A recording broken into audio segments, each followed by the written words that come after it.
On June 12, 1993, Nigerians went to the poll and participated in an election adjudged to be the freest, fairest, and most credible the country has ever witnessed, where late Chief MKO Abiola emerged as the winner. The election was later annulled by the military administration of retired General Ibrahim Babangida.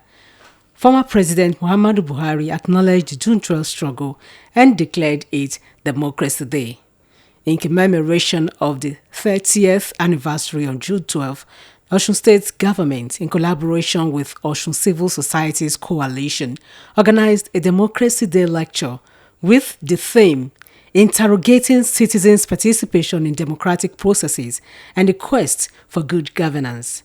In his remarks at the event, Osun State Governor Senator Ademola Adeleke said it is imperative for Nigeria as a country to uphold certain democratic norms for citizens' participation to yield certain results, adding that democratic culture grows and flourishes when all electoral and governance subsectors play their role within the context of due process and rule of law. The governor, who was represented by the secretary to the state government, Honorable Teslim Ibalayi, maintained that his administration will continue to upgrade the state infrastructure to boost local economy, enhance inter- and intra-town connectivity, fight poverty of social amenities, and promote accountability and transparency through a soon-to-be-hosted, elaborate public accountability forum tagged Ipade Imole. We must shed light on why citizen activity is not enough to guarantee the integrity of the electoral process.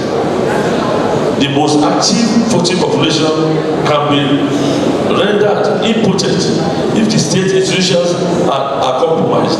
Addressing poverty and catering for citizens' economic requirements will go a long way to enhance the potency of the population. In their various remarks, the guest speaker, Dr. Olusegun Onokoya, who was represented by Comrade Yaya Demola, and other discussants, including Comrade Adeola Shuetan and Dr. Oluyemi Omotosho, said for the ideals of June 12 to be fully actualized, Nigerians must rise above ethnic and religious bigotry and take active part in the electoral process in order to be able to hold their leaders accountable.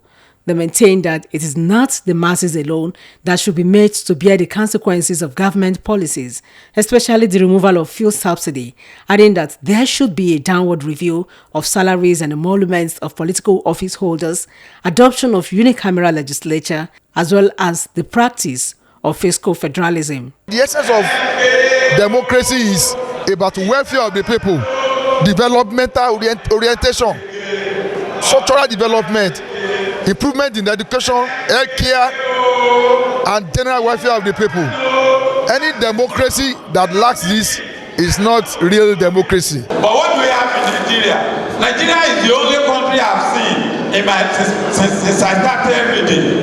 Nigeria is so rich, yet the citizens are so poor. In their goodwill messages, the royal fathers, including the Orogun of Okela, Oba Adedokun Abolari, the Alayemore of Ido-Osun, Oba Aderemi Adedapo, and the Owaloko of Iloko Ijesha, Oba Hakeem Ogungbangbe, described Nigeria's democracy as a work in progress and warned against the menace of vote buying, which they maintained could spell doom for the country's democracy if not checked. And they that shall be of thee shall build the old waste places.